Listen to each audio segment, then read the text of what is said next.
share my asexual life journey in order to help you in yours. So if that sounds like something you're interested in, subscribe and hit the bell icon right now. So this video is all about how to approach dating and relationships in 2025 when you're asexual. So first of all, what is asexual? Someone who is asexual belongs to the sexual orientation of asexuality, and asexuality is a sexual orientation that's based on the lack of sexual attraction. This means, in general, we don't get the need, urge, or want for partnered sexual intercourse. However, that covers mostly the pure asexuals, and the grey asexuals are on the more sexual end of the asexual spectrum.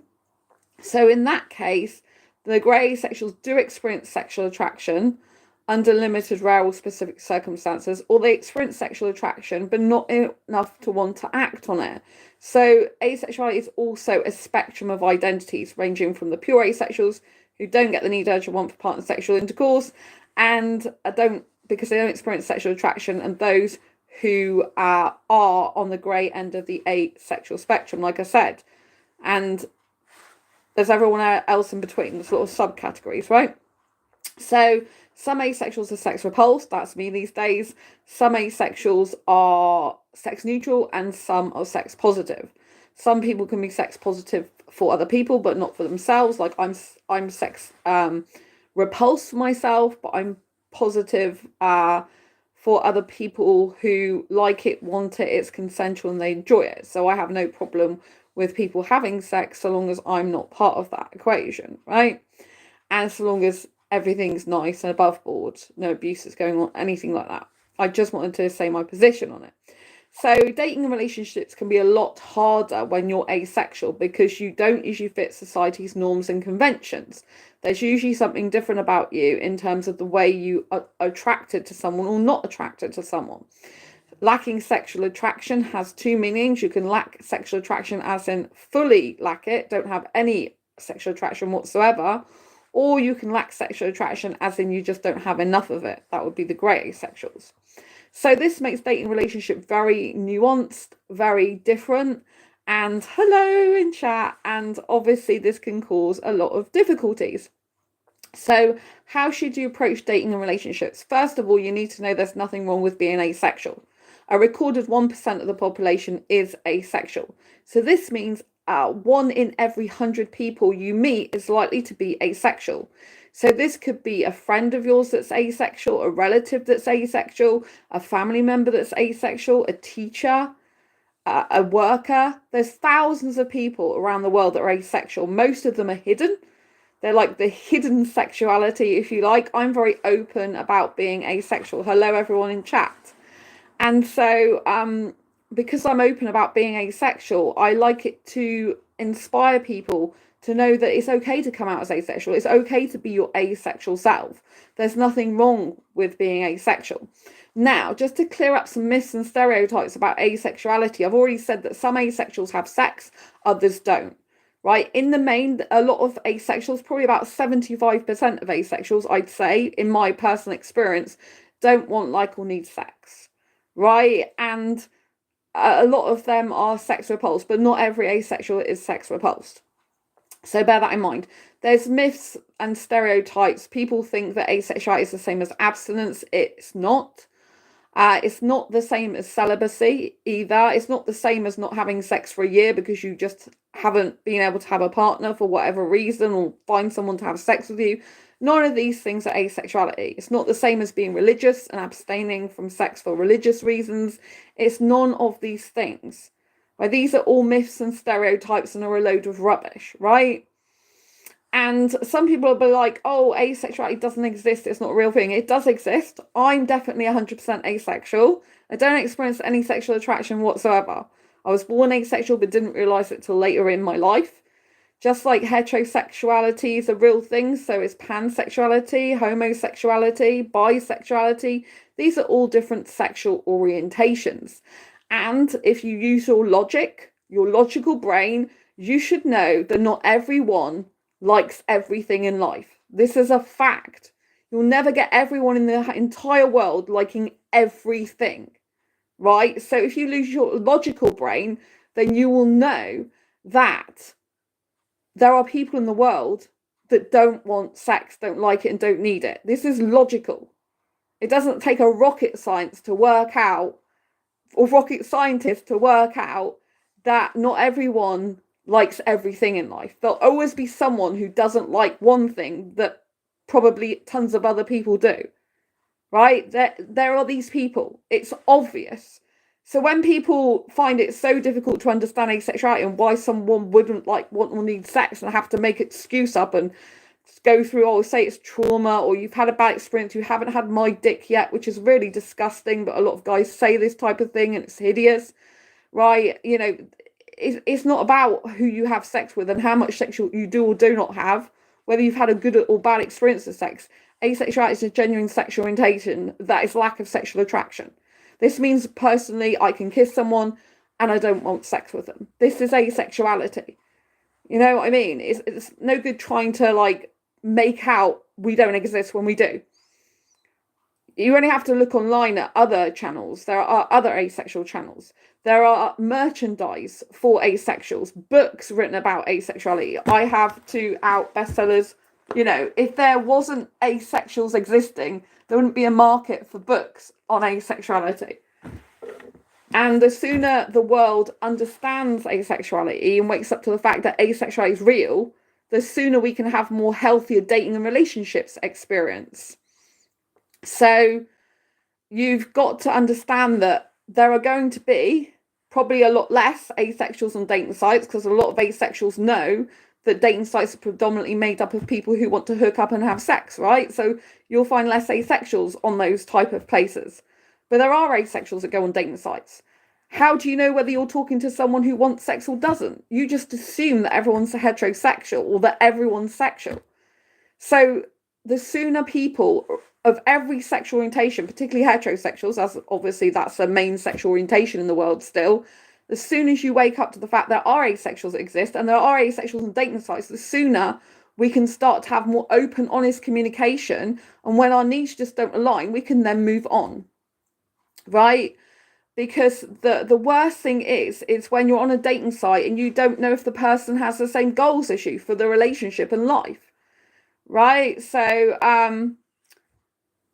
do you know someone talk like that too? I am asexual, so you just need to look at this channel. I've been helping asexuals now since 2015 on this channel.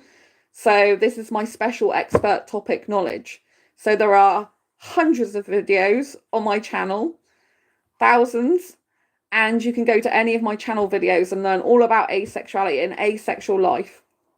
Okay, so I've been featured on the BBC, Jeremy Vine show, which is a very popular show in the UK.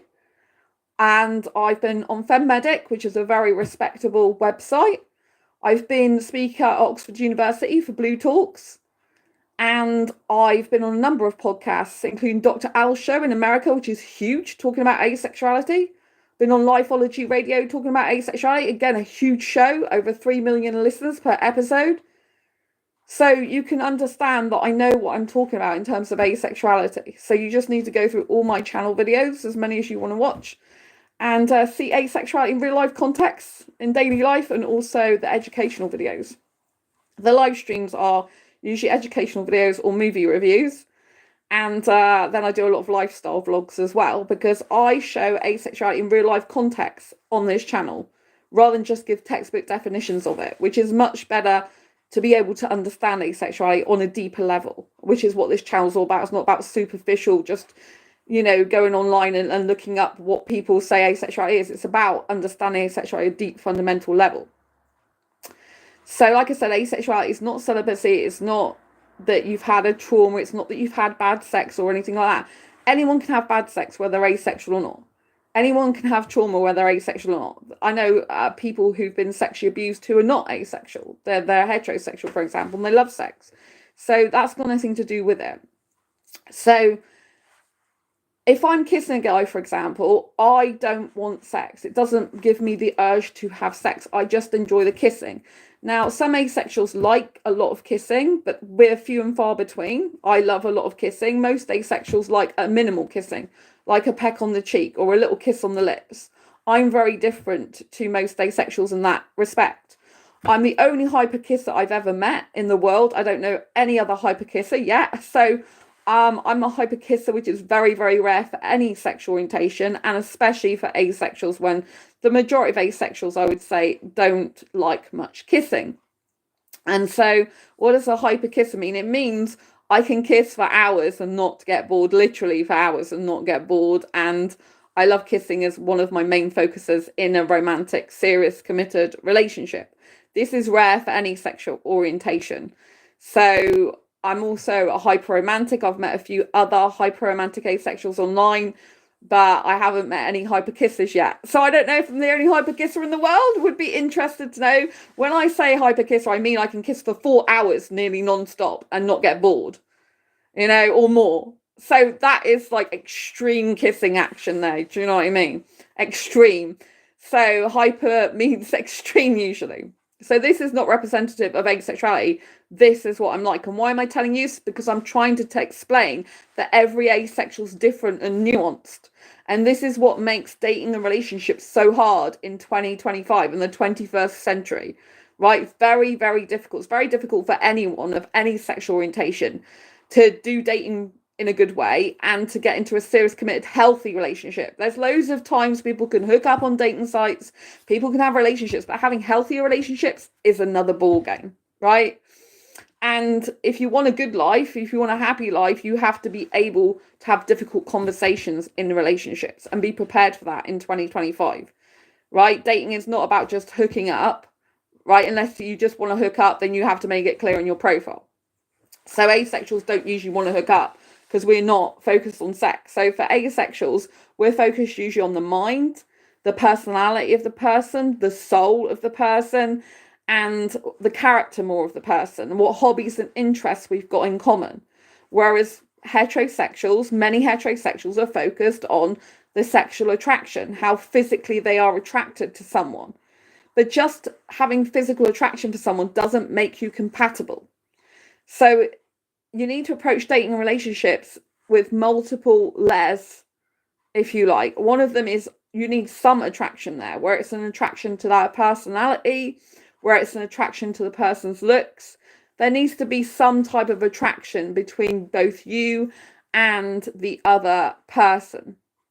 So I know there's a lot of people in chat at the moment. I can't answer all the chat questions because I won't be able to do this video if I focus on chat. It goes very quickly on my phone. So I do apologize for anyone asking questions in the chat or saying things.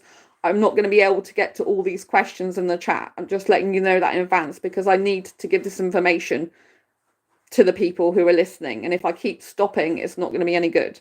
So I'm going to continue, right? And so with dating and relationships in general, with any sexual orientation, it's really hard. So what we need to have is some type of attraction to the person, whether that's to their personality, their soul, their intelligence, their character traits, their face, right? We need some type of attraction. But what we need to discern is between the attraction and the intention and the life goals and all this type of thing. Because just because you've got attraction for someone doesn't mean to say they're going to make a good relationship partner for you or even a good date, right? So if you want a serious committed relationship, for example, you need to be looking for some type of mutual attraction. You need to be looking for what is that person's intentions. Like, just because they go on a date with you, what's their intentions? Is their intention to hook up? If you're just into hooking up, maybe you're not asexual when you're watching this, and you're just looking to hook up, then that's great, isn't it? Mutual hooking up. But I have to let you know that sex bonds people. So if you hook up for sex, one of you might catch feelings for the other. Just like kissing bonds you. It's a chemical reaction with hormones like serotonin, dopamine, this type of thing. It tends to bond you, right? So you're going to get bonded to the person sometimes. Some people can have sex with someone and it doesn't affect them whatsoever. But that's not the case for everyone. And the more you have it with someone, the more you get bonded with the person. So you have to understand that. So there needs to be some type of attraction there initially to an intrigue, if you like. There has to be some intrigue, some curiosity, some wanting to know the other person, and then get into communication with them. Then there needs to be an idea. When you're on dating sites, it's very important that you fill your profile out so that you put a picture, whether you're asexual, whatever sexual orientation you are, you put a picture of yourself and then you put something in your bio. If you're asexual, I recommend straight away putting in your bio that you're asexual. If you're any different sexual orientation to heterosexual, I highly recommend that you put in your profile what you are. If you're a bisexual or pansexual person, put that in there, because some people, especially heterosexuals, want to just date and be in a relationship with heterosexuals, right? So when you're a different sexual orientation, it's very important you put this in the bio up front. Why? Because a person needs to accept you for who you are, not trying to be something you're not. This is very important. People are all over social media pretending to be something they're not. That's not going to get you a serious, healthy, committed relationship if that's what you're looking for. It's not going to improve you in and of yourself. It's just going to allow you to continue the deception you're playing with yourself and other people, that your life is perfect, or you look this way, or you look that way. There are people in the entrepreneur space, for example, who literally hire jets. They hire girls to look like very sexy girls and just make it look like they're making a ton of money. They hire these people to make it look like they're having this lifestyle that they're not actually leading. This is misleading. This is deception, right? So you don't want to be doing this on a dating site. If someone doesn't like you for who they are, you move on. Simple as. So these pictures that are very overposy, they tend to put real people looking for a genuine relationship connection off. So when you're building your profile, I want you to think about making natural pictures. Why? Because you'll friggin' stand out. Because there's so many people doing these traditional looking ones. I've even seen guys in my city like posing for photographs in front of statues and churches and stuff, right? It's nice to have some photographs with some nice scenery in the background. I'm not denying that, because it draws the attention to the scenery. But do you want them looking at the scenery, or do you want them looking at you? Do you want them looking at you in a pose, or do you want them just looking at you naturally? When I put pictures on dating sites, I'm not active on dating sites at the moment, but I still have profile pictures, for example, on Badoo. When I'm there, I'm just using photographs off my phone and uploading them. So they're in natural environments that I naturally go to, right? I've got ones of me in Disneyland Paris, for example. I've got ones of me on a bench. I've got, just natural ones of me. So these are from my actual real life. They're not filtered. I don't wear makeup usually. You might have noticed the majority of the time. And they're like unfiltered, uncensored, and I just look pretty in the moment. When I'm active on dating sites, because you have to be very active on dating sites and apps to get loads of matches. When I'm really active, when I was active on Badoo, for example, I used to get tons of matches all the time. Right? Because they're swiping, looking at a picture of my face. So you always want to make sure you've got a nice, smiling photograph, head and shoulders shot. A lot of guys, they don't even smile. This is actually really off-putting to women. They're not smiling. You need to smile and be approachable instead of moody and mysterious. You tend to think people are attracted to you being moody and mysterious. What type of people do you think is being attracted to that? People is not going to be that into you for you. They're just into you for the facade of the mystery, right? So I would say just put natural photographs of you in the natural settings you go to. If you go down the beach and like the beach, take a picture of you on the beach, right? If you go to woodland, take a picture of you in woodland. If you like hobbies and interests, you can take a picture of you in that. Just take a picture of you in your normal clothes. I would much more look at guys who have got pictures of them in their natural clothes rather than posy photographs, because I know they've posed. If they're a poser, they're going to be quite egotistical, and they're going to be worried about what people think of them all the time. This is not a good look, actually. This is a very insecure look. But maybe people who don't understand that wouldn't think that, right? So you don't want to be looking superficial. Unless you are a superficial person, then go ahead. But it's a good way of telling if someone's superficial when you look at their photograph and look how posy the photograph is. Is it natural? Are they smiling, or are they looking edgy and mysterious? For women to have a curiosity about them, like, oh, that's edgy and mysterious. Those guys that are edgy and mysterious, the charismatic ones, it could be women like this as well. A lot of the time, they're the ones that are toxic. So you got to watch out for that, right? You don't want to be going really for people like that. And you want to look in their bio, right? If you're filling out your own bio, you should fill it out a lot with some hobbies and some interests, some life goals, this type of thing, so that someone else has got something to talk to you about, right? Because when you're dating and looking for a relationship, it's a two-way street. You have to give people something. Just like when you're communicating in messages, right? You open up a conversation, you should be having proper conversations, not just one-word answers, not just, hey, what's up? I mean, anyone down the pub can have written that. Is that how you really address someone in real life? Usually not, right? You need to be talking to people on dating apps and dating sites like you would be talking to someone if you were like meeting them in a room, a meetup, for example, right? Think of a text conversation on a dating app like you're meeting up in a meeting room with someone. Would you just go, hey, what's up? And that's it. You don't say anything for the rest of the night. Are you really going to do that? It's totally unnatural. And it's minimal effort. If you want a serious committed relationship, you need to put time, effort, and energy into that connection and maintain it and sustain it consistently. But first of all, there's got to be some attraction there. You've got to look at the person's bio and they've got to look at yours to see if you've got anything in common. Any commonalities, any interests, any sparks of things for conversations. Even if the person's different to you, is it maybe they live in a certain area you've visited? So could you say, hey, I see you live in such and such a place. I visited there once. Do you know what I mean? So that's a good talking point. If you're stuck for what to say as well, you can say something about their looks. Like if they got a nice jacket on, say, oh, I really love your jacket. Like, where did you get that from? Or I see in the background you were at a theatre, for example. Like what production did you see?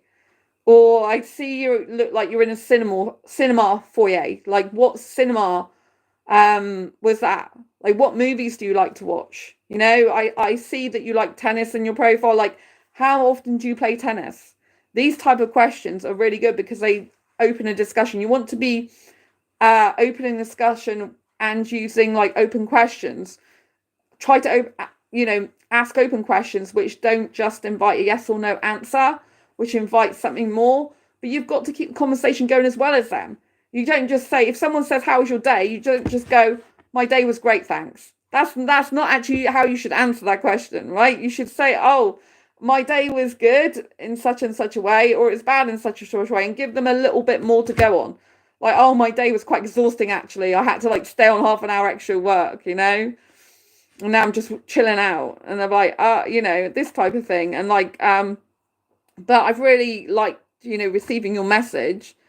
And, maybe we could do a call later, or maybe we could meet up and stuff like this. You shouldn't be on the dating apps forever and a day as well. So you want to get off the text conversations into seeing someone in person. But first of all, you need to have a conversation in text. You shouldn't just say, oh, can I add you on WhatsApp straight away? This is a really bad thing, right? There has to be a certain period of time where you're talking a little bit on the app or dating site first. If you're just inviting someone straight away to the WhatsApp without even building a connection with them through having conversation and rapport building, then it's not going to work out well. So you need to be actually talking on the Apple website for a little bit to get to know the person, to see if your goals align. You should be going through the deal breakers early on. People are very scared to talk about deal breakers early on, right? So they might spend 3 months in a connection with someone on a dating app and they haven't even asked that person, do you want kids, marriage, and, stuff like that. And if you are a person who knows, for example, that you definitely want children, but maybe the other person doesn't, and 3 months down the line they say, actually, I don't want kids, and you just assumed everyone wants kids, then you have wasted 3 months of your life where you could have been talking to someone else on a dating site and dating app. So very much upfront, you need to have a conversation. You don't need to say, do you want kids with me? That would be completely the wrong way of doing it, right? You need to say to them, are you looking to have kids in the future? And they might say, like down the line. They might not want it now. They might not want it for 10 years. But if you're a person that knows, for example, you want kids within a certain time frame, or you're a person that doesn't want kids and they want kids in like 10 years time, and it's too long for you to wait, or you don't want them at all, then that's wasting your time. So what dating and relationship sites are, dating sites, dating apps, they're a way of filtering out people that are not suitable for you to try and get to someone who possibly is suitable for you. And all you need to do is find one person for you. But if you're asexual, you should be putting in your profile bio that you're asexual. And if you don't like sex, you should state it in there, because you're wasting your time with people if they want sex and you don't. However, do not expect people to read this. I have been on Facebook Dating, which I'm not on anymore, Badoo, which I'm still on at the moment, but I'm not active on there anymore. And I've had guys that have completely ignored my bio. All they do is be attracted to my photograph, and then they start a conversation with me like that. And they've admitted, some of them, they've never read my bio, right? So just because you put it in your bio, don't think for 1 minute they've definitely read this. I've even been on video date with a guy who didn't even read my bio, right? So it's crazy. I have no idea why people don't read bios before they go on any type of date, whether that's a video date, an audio date, if you like, or an in-person date. It's just ridiculous. So if you are doing dating and relationships, please read the profile of other people's, the bio. If someone's wanting kids, you don't want it, then just go. Don't bother trying to get with someone just because they look really good looking. If they're not going to be compatible in the long term, you're wasting each other's time. You're just wasting each other's time, right? You don't want to be wasting your time in dating relationships. There's thousands of people out there, right? Plenty of fish in the sea. You don't want to just be fishing where the fish are that are not going to bite in the long term, right? You don't want that, right? So you want to be making sure that your profile has a nice, at least one head and shoulders shot with you smiling. Don't put other people in the picture unless you're easily identifiable and you can identify yourself. I think Badoo had a new feature several months ago that allowed the person to like actually blur out the background of the other people or something, so they can just focus on you, or with some way of focusing on the main person. Because when I was on Badoo, I see a lot of guys with their friends, and I'm like, there's 2 guys in a photograph, in like 3 photographs. I'm like, which guy is the guy I'm meant to be looking at on here? A lot of the time I end up liking the guy's friend who's not in, not on the dating site, but when I do that, but do you know what I mean? I don't know what I'm looking at. So put pictures just of you on there. There's no reason for you to be in pictures of other people unless you specifically want to specify that picture of so-and-so is me and my best friend or something, right? If you're a guy and you put yourself in a picture with a woman, it makes you look like you've already got a girlfriend. Don't do this type of stuff, right? If someone's your sister and you want to include them, just put the picture in the person in the photograph is my sister. If there's a kid in there and it's not your kid, put this is my sister's kid. If it's your pet but it's not your pet, put that.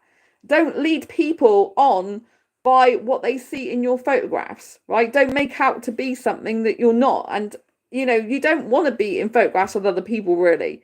They want to be centered on you. It's about you, your dating site and dating app. Obviously, if you do have really close friends, you might want to share a photograph when you're in a group of people, if you want to show that you're sociable and stuff. But they should always know what and who you are, right? They should see pictures of you first individually and then one in a group. Do you see what I mean? So keep pictures very natural, wear nice clothes that you look good in, but also that you feel comfortable in, not ones that you've just bought to look good for the dating site, but you'd never wear them again, or dating app, because once a person gets to see you and you're not as tidy or good looking as they think you are, on and on, you'll find it hard to keep that up, right? So just be yourself, wear clothes that are comfortable. Obviously, you need to take care of yourself. This should go out saying, if you're on dating site or dating apps, right, you need to clear up your appearance in terms of, you shouldn't be having, like, for example, if your guy's got a beard, you need to make sure it's nice and trimmed, not like it's stuck out everywhere and looks like a bush that's fly away and got no control over it whatsoever, right? Personal hygiene, you should be showering and using deodorant and things like that, right, before you meet up with someone. And personal grooming and looking after yourself is very important in dating relationships in real life, not just on a dating site and dating app. They can't smell you, can they? But if you're going on an actual date with someone, personal hygiene is very important, right?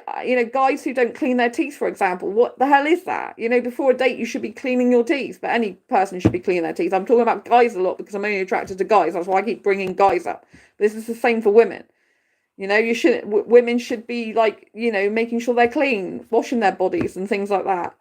Making sure their hair at least looks a bit tidy, and making sure that, they look clean. They've got clean clothes on and things like this, and that they're not, going around smelling and things like that, right? This should go without saying, but I'm saying it anyway. And so if you can't look after yourself, if you're a person who's got very bad mental health, you can't look after yourself, then really my advice is to leave dating and relationships for a while until you can look after yourself. Because if you're at a stage in your life where you're so depressed, which isn't a good place to be in at all, and you really, you're not washing, you're not putting clean clothes on and stuff like this, do not go on dating sites and dating apps to make yourself feel better because you're lonely. Because you're going to attract people who are, if you do attract anyone, you're going to attract someone who's no good for you, who's just going to be thinking, oh, that person clearly is not valuing themselves, so that they can treat you appallingly, right? So you don't want to be doing this type of thing. And, you need to get yourself sorted out. If you can't look after yourself, what makes you think you can look after someone else in a relationship with you, right? So they all have a knock-on effect.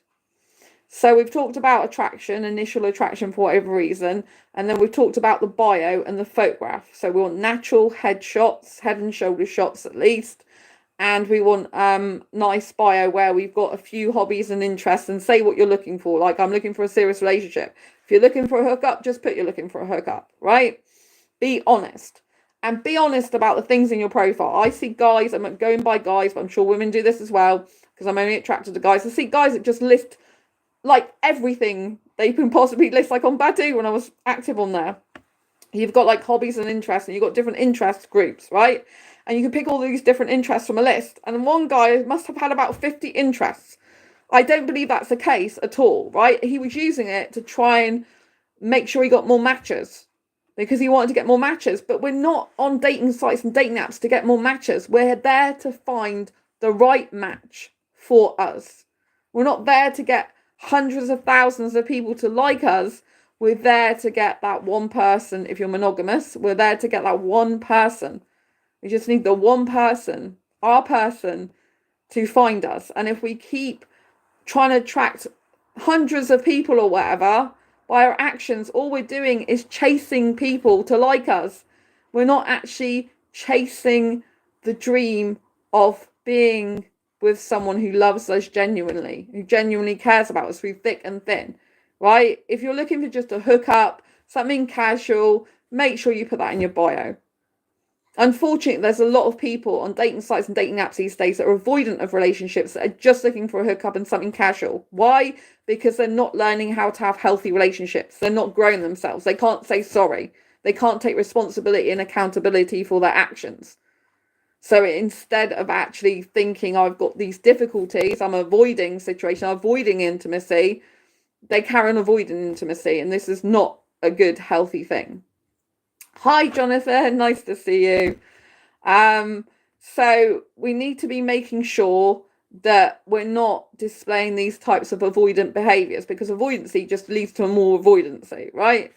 And so we need to be healthy. And so if we're not healthy, there's a lot of us that aren't healthy that can improve. We need to be improving ourselves for dating and relationships, trying to work out how to have healthier communication, for example, how to talk about things that are difficult to talk about, how to express our needs in relationships. These even include in friendships, right? It's very important. But on dating sites and dating apps, you haven't got that much information to go on, which is why you need to be filling your bio out as much as possible, so you've got something for the other person to talk to you about and to catch their eye about. Do you know what I mean? Like, just put in a bio, what's up, or I'll tell you later, or something like that. This is not professional. This is just you not being bothered and putting time, energy, and effort in. And it's like, what does that say about you if you can't even be bothered to write a proper bio out? It says that you're not going to take relationships and dating seriously. You're just a minimal effort person. Do you want to be a minimal effort person? I certainly don't, right? I wouldn't be proud to have been a minimal effort person. So fill that bio out. If you're asexual, definitely put you're asexual. If you're a sex repulsed asexual, put that. If you need time to get to know someone first before you have any intimacy, put that. For example, if you're demisexual, you need to form an emotional bond. I know for demisexuals, it can be really hard dating as well. I run a grey asexual, demisexual dating group besides an asexual group for people who don't want sex. And, some demisexuals can find it really difficult because they find that people are rushing them into having sex on dating sites. They're rushing to get in the bedroom, as it were. They're rushing that element. And demisexuals can't have that rush. Demisexuals need time to form a deep emotional bond with someone before they can experience sexual attraction, have the sex. So if they feel rushed and like they're being pushed for sex, that can really turn them off, and they can find it really difficult because although a lot of demisexuals do experience sexual attraction once a deep emotional connection that has been maintained as after it's been formed and then sustained, they need to do that gradually. A lot of them. There may be some demisexuals that have more instant bonded deep connection attraction. That can happen as well, but some demisexuals I know really, really struggle with this. They find it very difficult because on dating sites and dating apps, it's like hookup culture a lot of the time. Like, I want sex and they get pushed too far and it just doesn't feel good to them. So it's not just the pure asexuals that struggle on dating and relationship sites, the ones that don't experience any sexual attraction whatsoever. It can be the grey asexuals, such as the demisexual, if that makes sense. I hope it does. So we need to be considering all this. So there then needs to be, like I said, you need to find out the deal breakers early on. Do they want sex? Do they want marriage? Do they want kids? Do they want to live together in the future? Like, what's their future? What's their ideal life? If they have no idea what they want, this is a bad thing, right? There are some people that don't know what they want, but it's a bad thing if they don't know what they want in terms of stability. Because if you get into a relationship with that person who doesn't know what they want, then how can you have any stability or security? Because they could be changing their mind about what they want on a whim anytime in the future. And it's a rocky road. You ideally need to find someone who's at least got an idea of what their future will look like. Like if they want marriage in 10 years time or 5 years time, if they want kids, if they want to live in Australia and you live in the UK, for example, that's not going to work out. So this is where compatibility comes in. So you'd go through all the deal breakers, and this is where compatibility is very important. You can be really attracted to someone. You can get on really well with someone. You can even love someone. But unless you're compatible on fundamental values, beliefs, and life goals in a relationship, maybe you can tolerate some differences in a friendship because you don't see them as much. You're not as intimate.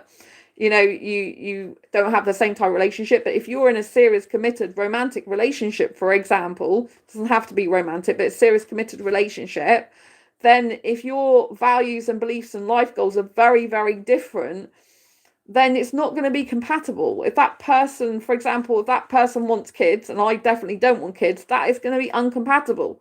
It's no good, like, trying to change each other. You can't change each other. You shouldn't be trying to change the other person. They'd be miserable if they're trying to be like you. You'd be miserable if you're trying to be like them. I'm not saying people don't ever change their mind. Like, years ago, I used to be engaged to get married. Now I don't want marriage, right? So I changed in that respect. So some people can change. I probably change, a lot of people who do want marriage now, or it'll infuriate them because I don't want it, right? But I changed on that because it didn't suit me. I don't even like wearing much jewelry because I feel chained down by jewelry. So I decided I don't want that. The romantic part of me sometimes does still want that. It still goes, oh, but you could be together forever with your soulmate and love of your life in a deep bonded love. But it's not simple like that. Do you know what I mean? That's a romanticized version of it. Marriage is a very serious thing. Many people get divorced. Many people change in their life and grow apart.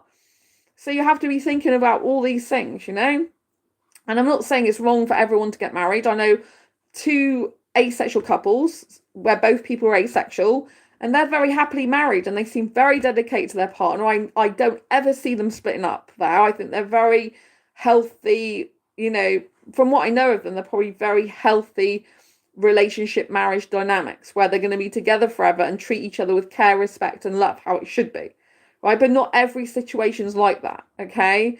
And so for some people, marriage works out really well. And I find it amazing that I know asexual couples who are both sex repulsed, as far as I know, who do have beautiful marriages. And these are young couples as well. And so I'm really pleased to say that, So if you're worried about that you're not going to find anyone, there are asexuals that meet other asexuals and get married or have a relationship. There are also asexuals who are in relationships with people who are not asexual. They're in relationships or married to heterosexuals, for example. So it can work, but obviously it's a harder dynamic if you're a sex repulsed asexual and you want to be with heterosexual. This is where it's harder. So like I said, asexuality is nuanced. Everyone's needs are different. So if you're asexual who's sex neutral, you don't care whether you have sex or not, or you're sex positive and you don't mind having sex, you might enjoy the actual act of it, then that's going to be easier to be on dating sites and get into a relationship with someone, because the majority of the population still want, like, and need sex. The majority is still heterosexual, right? And so that's going to be easier.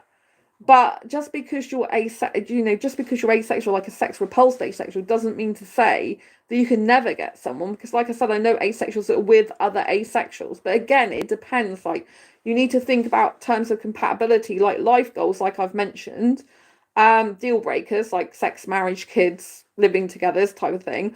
But also, do your goals align long term, not just the short term, but the very long term? Do you have goals for yourself and goals that you would want for a relationship? Like, you need to be discussing expectations down the road. Like, obviously, when you first meet, you don't have as many expectations, or you might have your expectations of a relationship, but you can't put that on the person straight away because you don't know whether they're the same expectations of you. But it means careful questioning. The sooner you can question that person and find out about what their life goals are and what they're looking for and how they envisage their life, you can see if it's on the same type of playing field as yours. You can see if you're on the same hymn sheet, if you like. You can see if you want similar or the same type of things. Now, it's all right to have differences in hobbies and interests, but if you have all you have is differences and you don't have any commonalities and things you can do together, that makes a relationship a lot harder. So it's better if you have some hobbies and interests that are different and your own friends and stuff like this, but it's also good if you have some commonalities in terms of interest, things you can do together. For example, going out for meals or to the cinema.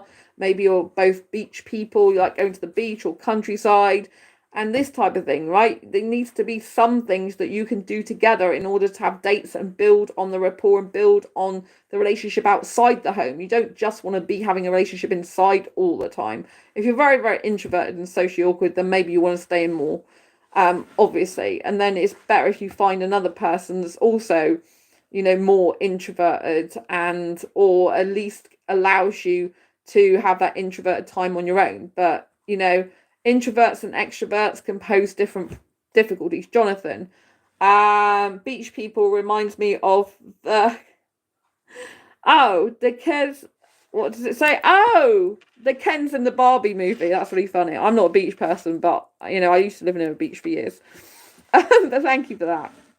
So, so what was I doing? I said I'm not going to try not to get distracted by chat at the moment, but Jonathan's a regular here, so I like to say hi and read his stuff out. So anyway, going back to what I was saying, I need to remember what I was talking about. You need to be thinking about, like having some commonalities, some things you can do together, because if you're totally different, then it's going to be hard for you to actually meet up and build rapport and keep that bond going. One of the ways in which we bond is by having regular date days. So even if you get into a relationship, you should be having like a date with each other once a week, and having going out and doing fun things together, right? Choose different things to spice up the relationship or friendship or connection or whatever you're aiming for. If you're an asexual who's not into romance, right, you might benefit more from going on sites that are more friendship orientated, for example. But if you're trying to find a relationship with someone else who isn't romantic, and you're asexual, again, there's asexual dating sites like Asexuality.com. That's an asexual dating site. It's quite an old dating site now in terms of, like the 21st century. It looks a bit outdated. I've been on there for a while now. There's ace-book, ace like with a dash, book.net. That's a social networking site for asexuals. I think it's still going. I haven't been on there for a long time. I haven't been on Asexuality for quite some time as well. And there's Ace Space, I think it is these days, which is a more modern dating site for asexuals. I've been on there, but I didn't get any luck. I think it's ace.space, something like that, or ace.space love or something. Anyway, if you look up asexual dating sites on Google, you can find it. I know there's someone who watches my channel who's on there, so they probably know the exact URL, but I don't have that in my head at the moment. So I can't remember if it's ace.love or ace.space, or I can't remember. So anyway, if I find the link, I can post it down in the description after this video has processed, after it's live. So I could post the other links as well if they're still going. I'm not sure they're still going. I haven't been on some of them for ages. So Badoo has a category for asexuals, but you can't filter by asexuals. And my experience of being on Badoo is I can talk to a lot of guys, but I haven't found one guy on there who doesn't want sex. And although I did find asexuals on there, about seven people on the asexual spectrum, I think there was a couple of guys that might not have wanted sex in terms of being asexual, but they weren't suitable. They either smoked or had a beard. I'm very beard repulsed, and I can't be with a smoker. It gives me respiratory infections. So, even by kissing a smoker, it's no good for me, even if he's not in the same room smoking. Do you know what I mean? So I can't be doing with that. So one of them, I think, was in my city, and another one wasn't too far away, but I can't be having that in my life. And the other asexuals were on the end of the sexual end of the asexual spectrum. So they did want sex in a relationship, despite the fact they're on the asexual spectrum. So, I'm not interested in that. So just because you come across some other asexuals doesn't mean to say they're going to be compatible for you. So that's why it's really important to self-assess, to see what type of relationship you want. Ideally, to write it down in a notebook, like what would your ideal person look like? What would they look like? What would they wear? Maybe if you're got close attraction. Obviously, you're not going to get the perfect person, but to write an idea out of what you want is very good. Like what would they look like roughly? What would they wear? What job would they do ideally? What lifestyle would they lead? How would they make you feel is a really important question, because it doesn't matter how you feel about someone, it's how they make you feel. So even if you really like someone, but they're not making you feel good, they're making you feel anxious and nervous, obviously you need to have open communication and let them know your needs, because they're not mind readers. But if they're making you feel that way, then, you need to ask yourself, is it worth keeping in contact with them and connection with them? Because if they don't maintain and sustain those healthy needs for you, then it's not going to be any good in the long term, and you're going to probably have to let them go. So what we need to do is discern from the beginning, is this the type of person I want in my life? For some time, you might not know that. You might be going on a few dates with the person, and it might not be obvious straight away, because you can't ask everything up front, right? You need to get to know them a bit, and sometimes people are very different in person to what they are on dating sites, which is why you should always meet up with someone in person. But I don't recommend meeting up with anyone in person unless they agree to video call you first. This is very important. I need to get some water quickly. Because people can be lying in their profile, lying with their picture, not necessarily just their words, but their picture. I was a guy on Facebook dating, and he looked like he was in his very early 20s, or even younger. Very early 20s, let's say. And he got on a video call with me, and he was like an older, much older guy. And he was in bed going to show me his dick, basically. And I blocked him quickly on there in the video call.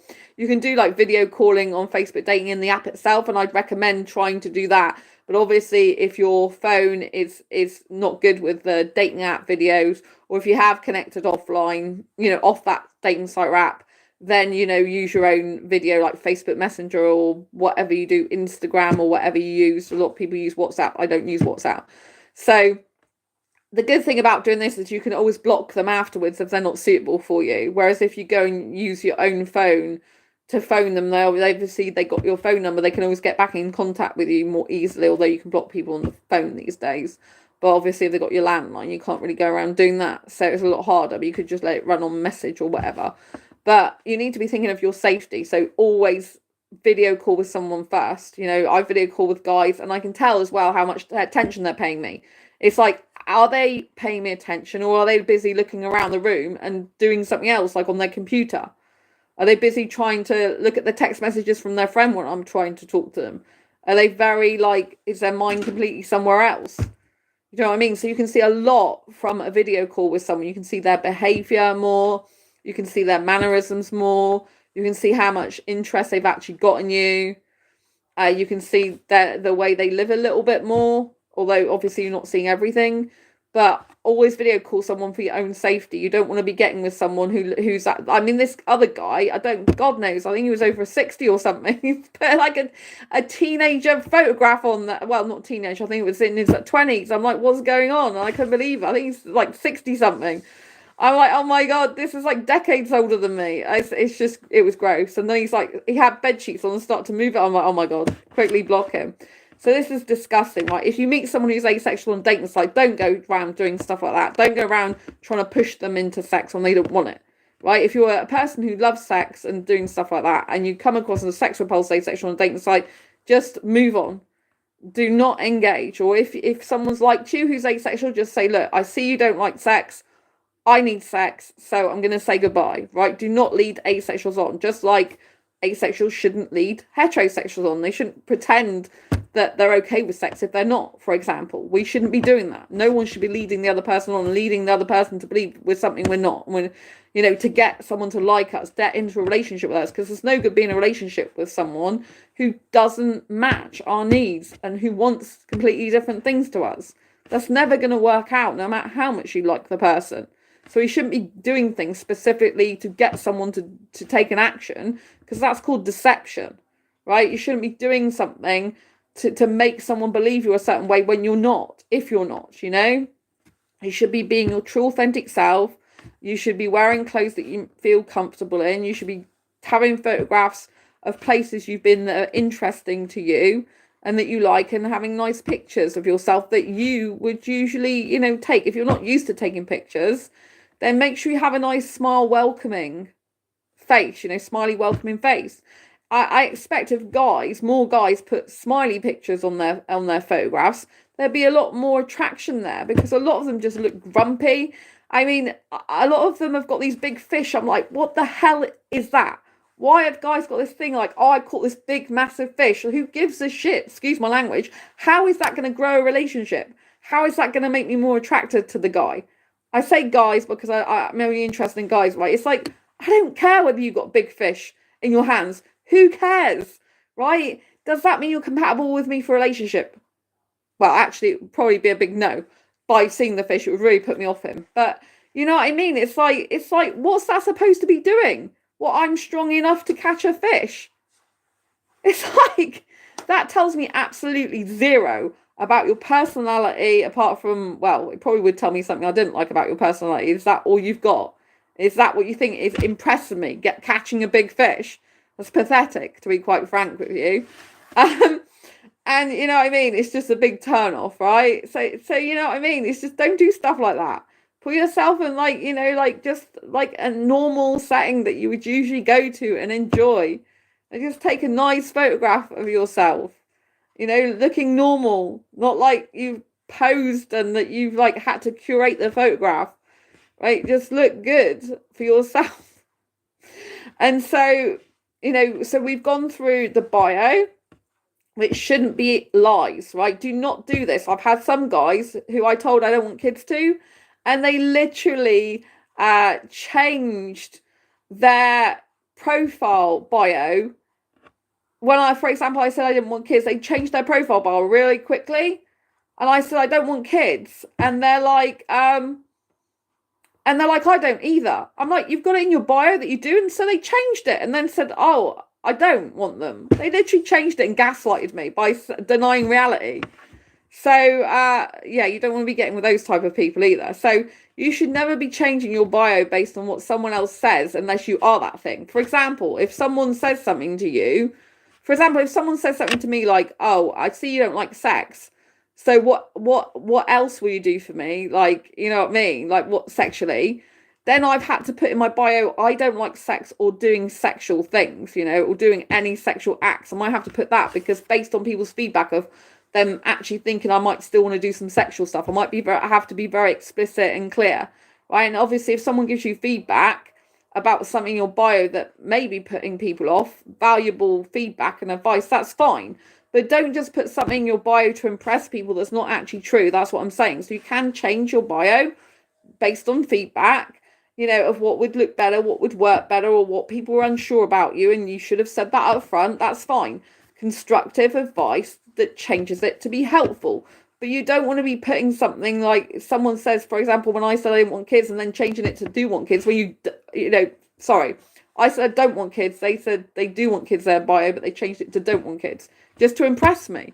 It's absolutely pathetic. There's no need for it. We're not here in dating relationships to be people pleasers and to just gratify people temporarily and say bullshit about ourselves.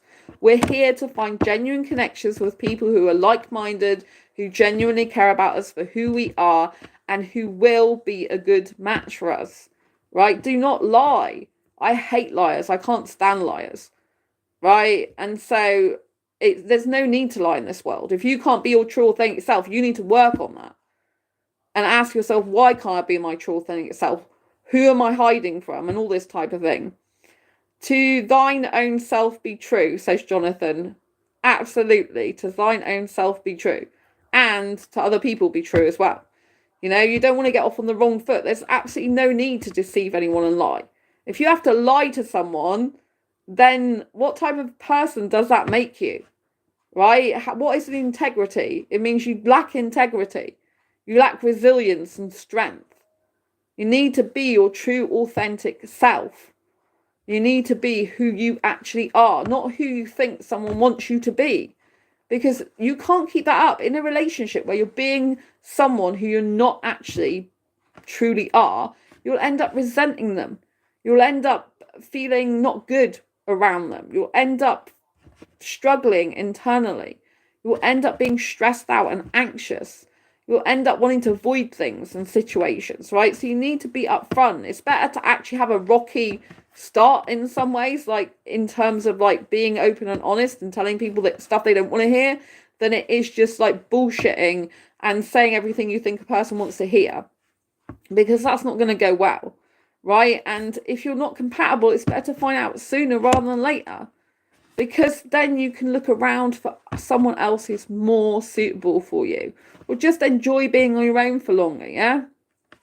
So when you're on a dating app or dating site, I have mentioned before, I don't know if you've just come partway through this video, like some people don't know how to get into conversation, right? So what you do is you pick something in their bio.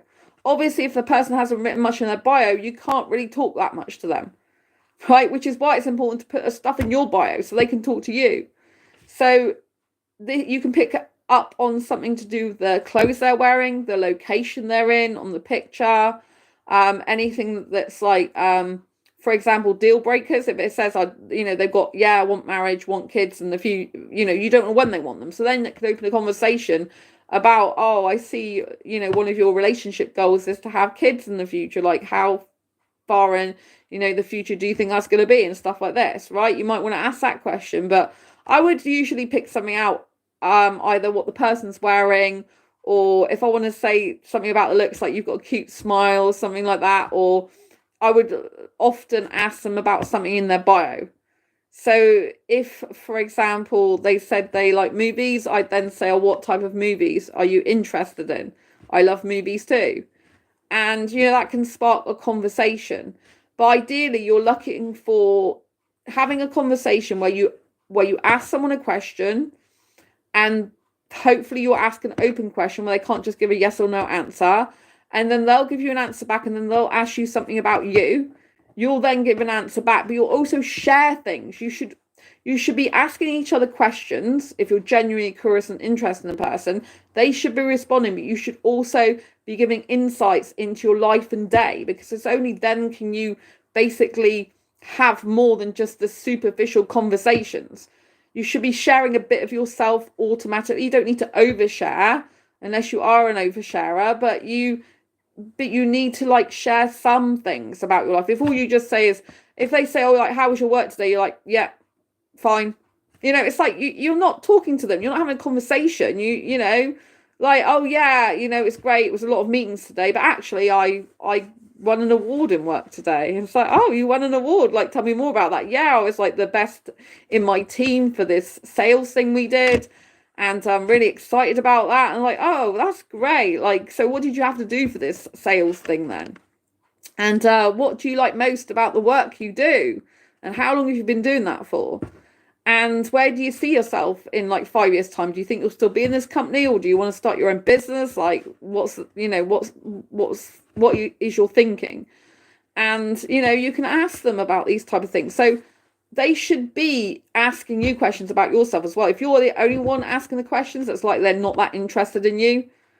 If you're the one that's doing a lot of work about messaging first and stuff like that, if you're always the one that's doing the first message, you're always the one messaging them, then that's not going to be good, right? You need to have equal messaging. Like, they should be writing you a message, you write them a message. It should have some equality to it. Of course, you can't do that all the time. There's going to be times when you do send them a couple of messages, or like a succession of messages. But you should, when you're messaging someone, you might have to send a number of messages to break the message up for them to understand and read it, right? But I'm saying a specific message time. So, you need to give them time to respond. But obviously, if a person's taking days to respond to you, that's not going to be good if you want a serious committed relationship, because they're clearly not taking it seriously. They want something casual. You know, and you to express your needs. Your person who likes regular communication and contact, you need to let them know that. And if they can't do that on a persistent, consistent basis and be happy about it, they're not your person, because you have needs. Everyone has needs. If you're a person that doesn't want so much contact and the other person doesn't want that much contact, fair enough, because your needs are compatible. But if you're a person that likes to be in regular contact, maybe several messages a day, I'm that type of girl really that likes to have a number of messages per day in a serious committed romantic relationship. You know, I like it if my guy's like gone to bed and popped a message before he goes to sleep and say, hey, I'm thinking about you, I'm going to sleep now, been such a long day, I've had this and this happen, so I love you, or whatever, kiss kiss, and you know what I mean, this type of thing, you know, because it's just good. And, you know, if he messages me in the day saying, hey, how's your day going? Like, my day's been a bit hectic, I've done this and this. You know, tell me about your day. You know, I know you were going to this appointment. Like, how did that go? So you should be developing your rapport skills when you're doing dating relationships, your listening skills, your opening up skills. Like, dating can be a very positive experience in terms of, like, I was on dating sites active for 10 years. And it helps enable you to improve your communication skills, improve your rapport building skills, improve your intellect in terms of like relational intelligence. It helps you to kind of like understand how to approach people. It helps your online social skills. So it does help a lot. And obviously there's a lot of other sides to dating that are not good. It's very energy draining, especially if you're trying to find the right person. So if you're an asexual who finds it really difficult to find your person, I do completely understand. It can be an absolute nightmare. You know, like I used to spend like hours scrolling through different guys' profiles because I'm looking for something quite rare, if you like. You know, I'm looking for a guy. I did it early to mid 20s because I'm into younger guys, foreign, usually Indian, who doesn't want sex, marriage, or kids, or to live together. That is a rarity, you know what I mean? So I don't believe it's completely impossible, because I believe anything's possible, and you've got to have hope if you're looking for that there's going to be someone compatible for you eventually, right? But having said that, I know that's quite rare. You know, the fact that the majority of the world population is heterosexual is one thing, but the fact I don't want sex in a relationship that makes things harder.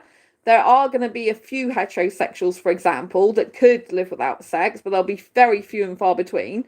Why might they live without sex? Because they might just want to be with that specific person. They might decide that, yeah, I don't actually want to be with anyone else, whether I have sex or not. I just want to be with that person because I value that person.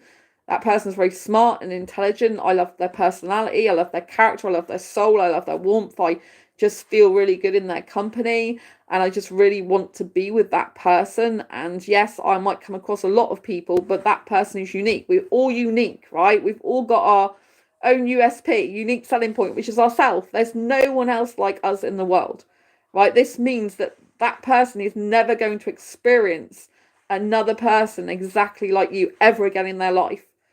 It's something that a lot of people take for granted. They don't think about this in depth. They don't think, oh my God, you know, I should be grateful and thankful for this good person in my life. If they are a good person, if they're an asshole, then of course you should move on. But if you've got a really good, kind-hearted person in your life, then you should be thinking like, you know, could I be with this person? Obviously, if you've got completely different life goals, completely different lifestyle, no matter how much you love and think of the person and think they're awesome, that's not going to work out anyway. So you have to be realistic about that, because if you get into a relationship thinking, I really want to be this person because they're so awesome, but I know I want kids 5 years down the line and that person doesn't want it, that's going to be a disaster. It's going to be a literal heartbreak. One of you or both of you is going to be very torn up about that for quite a long time. It's going to be quite traumatic and devastating. So you don't want to do that, right? But having said that, there are certain people that maybe they have planned certain things in their life and now they decide, actually, I want to be with this person because I see the connection we have and I see how wonderful that person is. And I actually, you know, like some people change their mind, but you should never be with someone thinking they'll change their mind, because usually they don't. People are hardwired to be who they are. And it's only when they have a life-changing event themselves that they change their own mind. Right? This is how people usually change their mind and change their life around, because they have to have an event in their life that is so usually quite traumatic or painful that enables them to want to change in some way, or that pushes change upon them, thrusts it upon them whether they like it or not, and then they have to change direction in their life, right? And it's a bit like Sliding Doors movie. If you've seen that, you have two different lives you could go to, two different things you can do in your life, depending on what you do at that specific time. Life's very like that. And that's how some people who are, for example, know each other at school, they spend years apart, and then all of a sudden they'll see that person they knew at school, there'll be attraction there, and they'll get together and be in a relationship forever. That does happen. I don't have anyone from school like that I know of ever. So that would never happen to me. But I do know some people. I have a person I've known from school, and her daughter, her older daughter, she ended up being in a relationship with someone who used to babysit her, because he's older. So he used to, I mean, my friend had her daughter very young. She was 17 when she had her daughter. So they're more like mother and sister than they are mother and daughter. So she was very young. But the guy used to babysit her with the mother, my friend. And I say my friend, we're more like acquaintances now, because we don't see each other apart from on Facebook. But you know what I mean? It was weird, she said, because he's older, obviously. And he said it was weird because he used to babysit her daughter, and now they're actually in a relationship. Now they're adults. So strange things can happen like that, you know what I mean? But there has to be something in life that changes us. Do you know what I mean? That changes us and our direction. There has to be some sort of thing to change. So, like, for example, I said earlier, I wanted marriage years ago, and now I don't. And I don't like the lifestyle I used to have in that environment. I don't like the traditional, like, live together and get married and just go to work and have a 9 to 5 job or 10 to 4 job or whatever, and then come home and watch TV. I don't like that life. It was horrible for me. I love being like a loved up teenager self version of me, who I truly am, born to be 24/7, even with myself. I like being up late to the early hours. I like dancing around my room. I like being energetic and bubbly. And I don't like living this traditional, conventional life. It just doesn't suit me. It makes me feel older, and it's just not really suitable to me. And I don't have as much energy. So, when I contrast it with the old life, which I thought is meant to lead, I thought that's what you're meant to do, because society and everyone pretty much dictates this is how things work. After I'm out of that situation, look back on it, I'm like, I don't want to be in that position anymore. Obviously, when you are in a serious committed relationship, it does go a bit more like that, because you both got responsibilities to like each other as well as your own thing.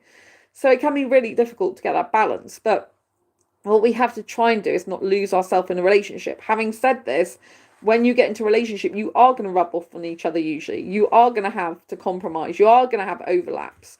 You are going to have maybe you do something with your partner that you wouldn't usually do, because you love them and you want to do it, even if it's not your primary thing you like to do, or you're not that keen on it, for example, as long as it doesn't harm you. For example, I don't like history museums, really. I'm not really into them.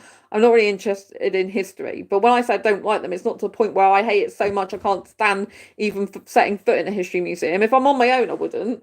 But if I'm with someone else, there's a history museum in my city. So I've done an asexual meetup there before, because I know a lot of asexuals like history museums, right? And so I'm happy to be there and do that for them, because I know they like it and enjoy it, and I don't mind that. It's not like I don't like it to the point where I hate it and can't stand it. It's the point where I'd rather be doing other stuff usually, but I want them to be happy, and I've got no problem doing that, right? So it might be that type of thing. Where in a relationship, your partner might like doing something, and you might do it with them because it makes them happy. With my best friend, I went to the history museum, and it was a time when there was like a transportation event on, and I know he likes trains and transport. He's really into that, and buses, and so I enjoyed going there because it made me happy to see him happy. Do you know what I mean?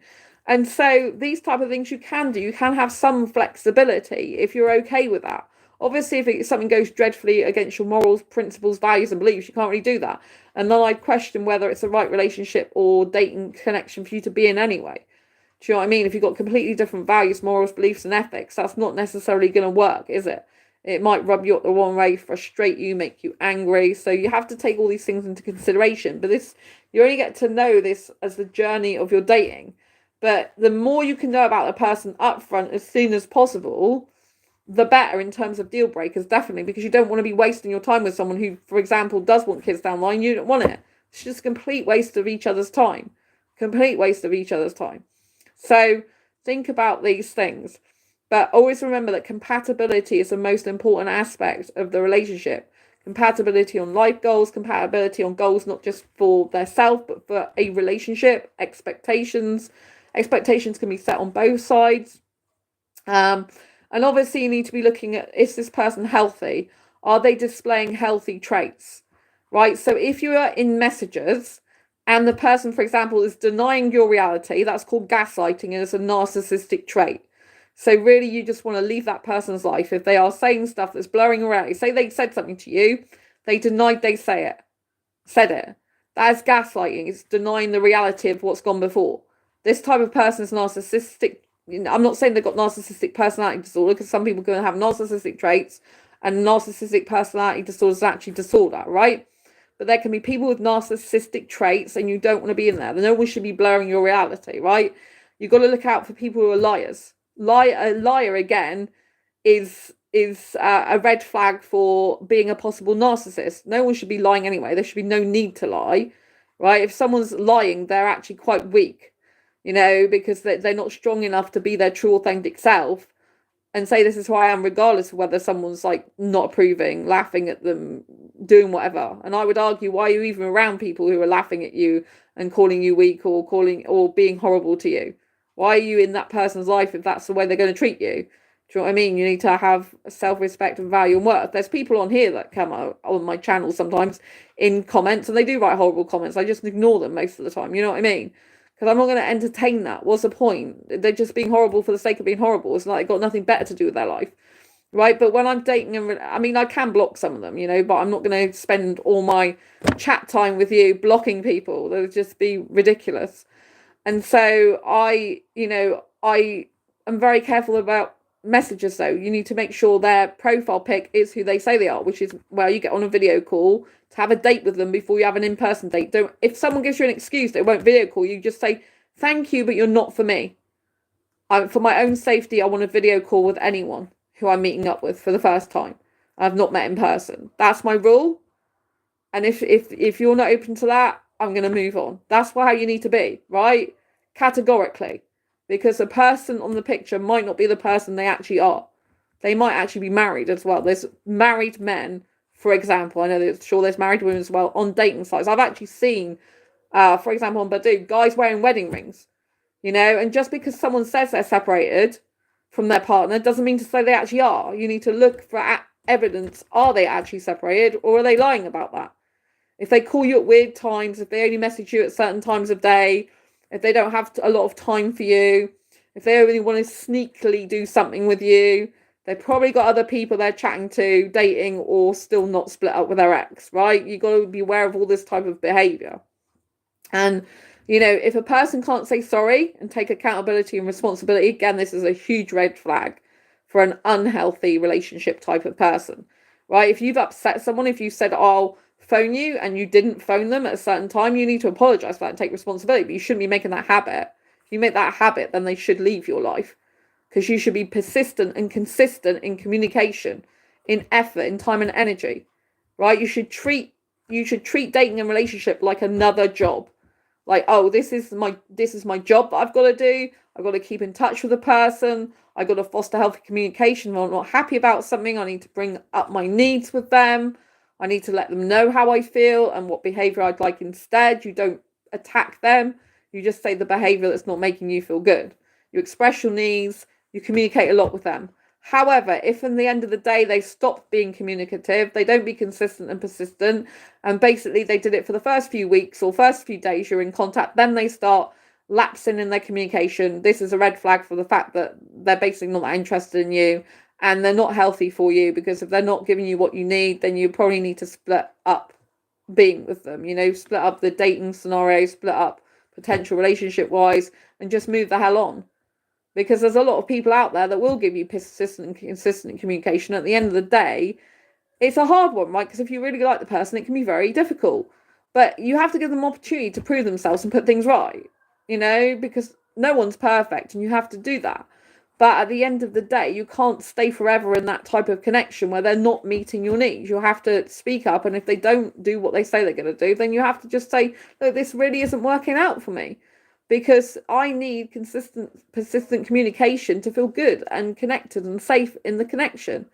I even need that in friendships usually. I need to know there's a degree of security in there, that the person's going to keep in touch with me, the person's going to be there for me to a certain extent, right? Otherwise, it just doesn't feel good. It feels like I'm disconnected from them.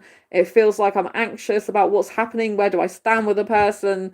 And, how long does it take to text? What, 2 minutes to just send a text, even if they're busy? Like, I'm really busy at the moment. I've got your message. Thank you. I'll reply when I can. Do you know what I mean? How long does that take? Not very long. It's minimal effort, right? But we don't want to be getting into the realm of minimal effort people consistently. But obviously, if they're busy, they can just let you know that. So you need to be like having conversations to see how far they're advanced in their relational intelligence, right? And how far they are in their, how they behave with their other friends, for example. Like, even if you're romantically inclined towards them, like, how are they treating their friends? Are they responding to their friends? Like, are they responding to, if they have social media and they're having posts by their friends, do they respond to their friends, or they just ignore their friends? Because if they ignore their friends on social media and don't, reply to people, they're probably going to do that with you a lot. And so, yeah, and also look out for people, being people pleasing and just saying what they think you want to hear. For example, if you're an asexual person who's sex repulsed, you come across a heterosexual, they're talking to you, and then all of a sudden, they start saying, oh, I'm not interested in sex as well. Do you really think they're not interested in sex when they say they're heterosexual in their profile? If they come onto your profile, depending on what they say, they might actually be able to live without sex. But live without sex, which a lot of them can't, it's a possibility they could, but living without sex is very different to the fact they actually would like sex if they could have it, right? And if they really want sex and it's going to be a temptation for them, they're going to cheat on you anyway. So it's better not to go even down that route. But if you're talking to someone in chat and you're saying, for example, did you read my profile? And they're like, oh no. Then they read your profile while they're chatting to you. They realise you're asexual, you don't like sex. And then all of a sudden they say, oh, I don't like sex either, right? But they didn't read your bio before then, right?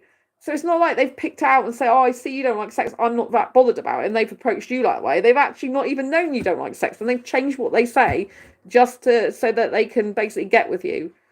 And, and it's horrible when I've had guys saying, I'm not interested in sex, and then they keep bringing up sex, like, oh, so have you had sex with anyone then?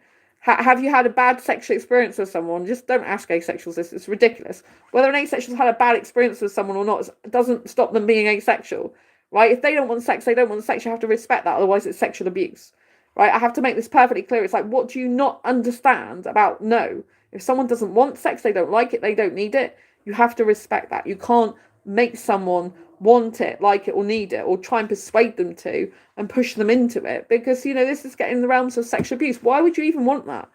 Why would you want to hound a person or push a person into that? Then there's thousands of other people that love sex out there. You shouldn't be doing that, right? But I want asexuals to be very aware of these things, that some sexuals will say whatever they can to be in a relationship or be dating. Why? Because there's a lack of people actually out there responding. For example, I found out that a lot of guys aren't responded to on dating sites and dating apps. They have less choice than women do.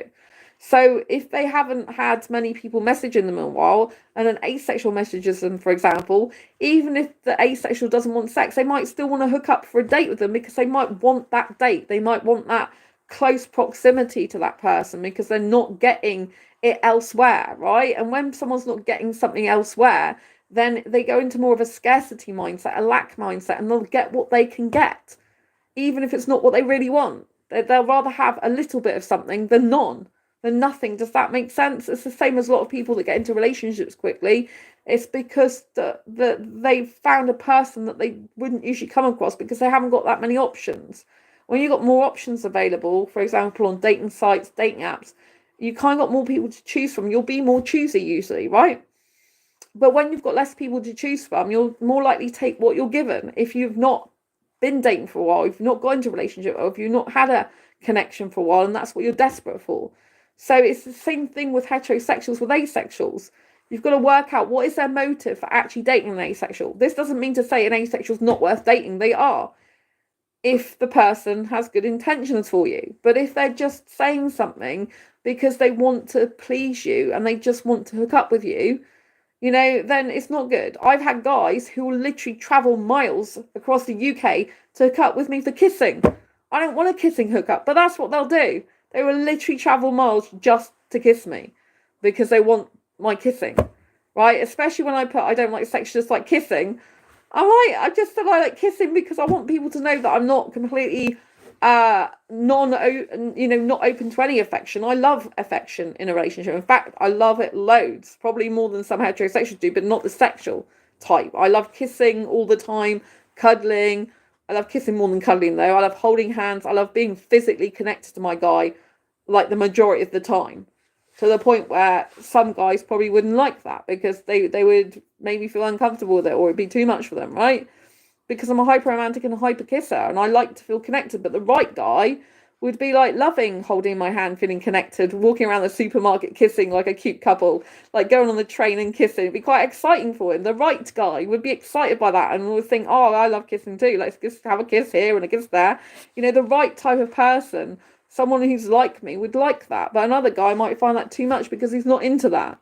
And he doesn't want to be having that much physical affection. It's all to do with love languages and what makes you feel good in the relationship and what you like, right? But it will only get to know this through talking to the person. But do watch out for red flags in the messages. There's a lot of people who are faking profiles as well. If you see guys, for example, like 50 years old and they live in Canada or whatever, and they're a widow, a lot of them are scammers, right? They're just scammers. They work in their army or they're widowed. They're scammers, right? And you don't want to be getting into conversations with these type of people, right? So you want to look for, like, in conversations, are they having genuine conversations? Are they opening up conversations, or is it always you doing the conversations? How long is their messages? Are they just giving you minimal effort, like they just put a few words? Or are they giving you, long messages, paragraph messages back? Are they telling you about their day and you're telling them about your day?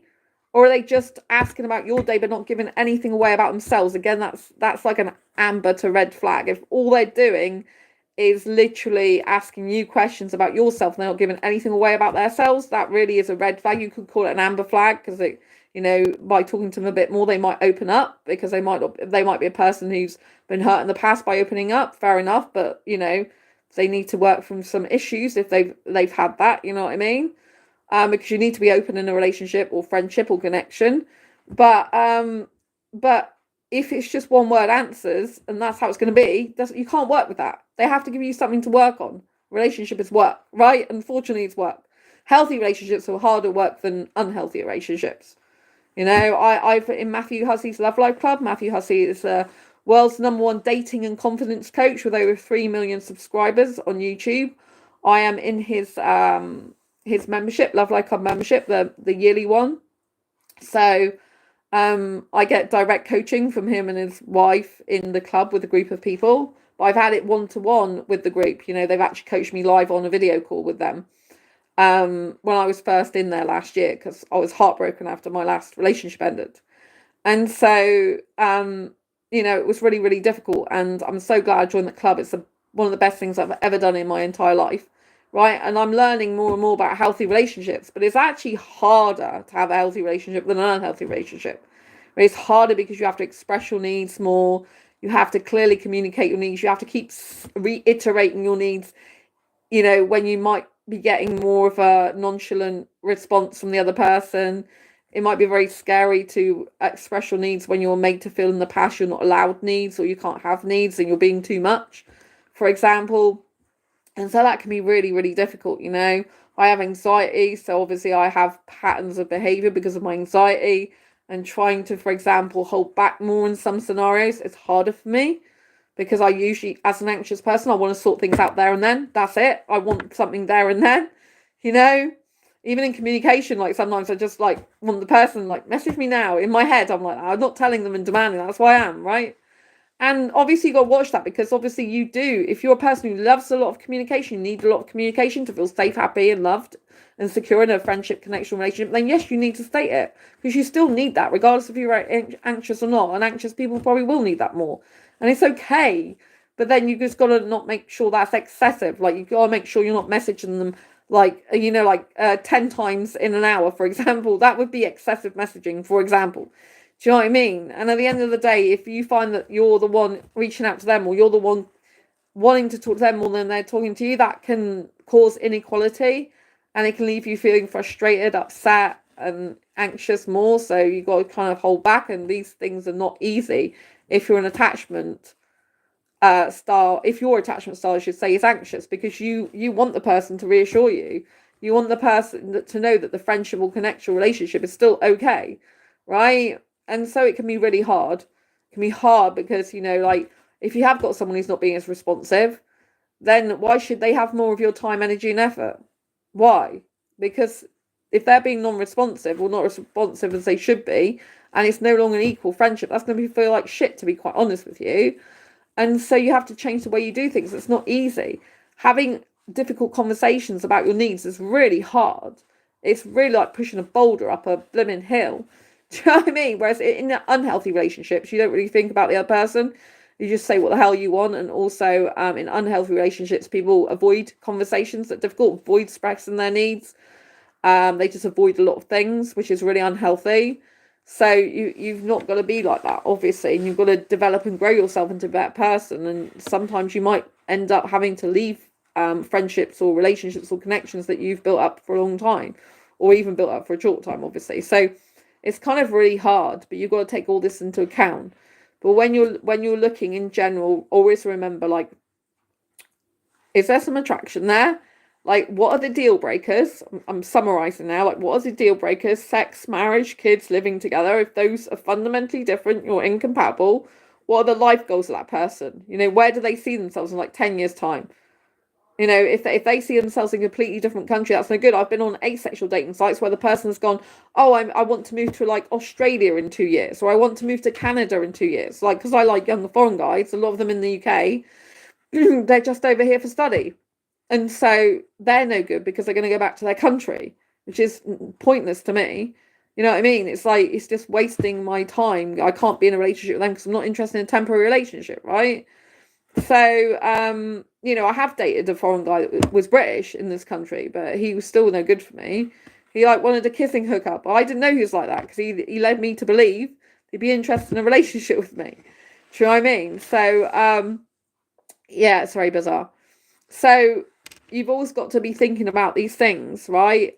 So we've talked about bio as well. So picture, you need natural pictures of you smiling, looking nice, but not over posy, you know, not like you're just pretending. Don't put yourself in situations where you wouldn't usually be for the sake of a photograph, looking really unnatural. It's not good. Don't put pictures of you catching a great big fish. That's ridiculous. You know, obviously if you come across people's profile that are highly sexual, yeah, asexuals can be sexy as well. But if you've got someone who's basically just got their pants on, figure hugging their penis, for example, that's something you probably don't want to go near, right? I had a guy come on my Facebook Messenger a long time ago, and I think he must have seen me on a dating site. And he's like in my inbox behaving very weirdly, going, oh, this, you know, sent me a picture. I'm like, I'm not interested. I'm asexual, not heterosexual. And he's like, oh, yeah, he put a picture and put ugly me. And actually, it did look quite ugly because I'm not into muscles, and I'm not into like people like putting like their underwear close to them to see their dick. You know what I mean? Protruding for the underwear. It's not my thing, right? I'm asexual. She clearly doesn't get it. He just goes, ugly me. And it's like, why do I want this guy in my inbox? I don't know who the hell he is. Why is he putting himself down? Because that's self-depreciation anyway. Is he joking? Is he being sarcastic? What the F's going on? I'm not interested in a guy like that, right? Because he's confusing me. If someone's confusing you like that from the off and they're just being weird, then this is a huge red flag, right? You don't really want to be going near that person, right? Okay, so if there's weird, odd behaviour, right, you can ask them to explain. You can try and figure them out a bit, but if it's just such weird behaviour and you don't even have much attraction for them, you haven't made a connection with them yet, just let them go, right? Someone was asking, like, is it okay to text someone goodbye after a few dates? Yeah, if this person was having red flags from the person as well, I might add.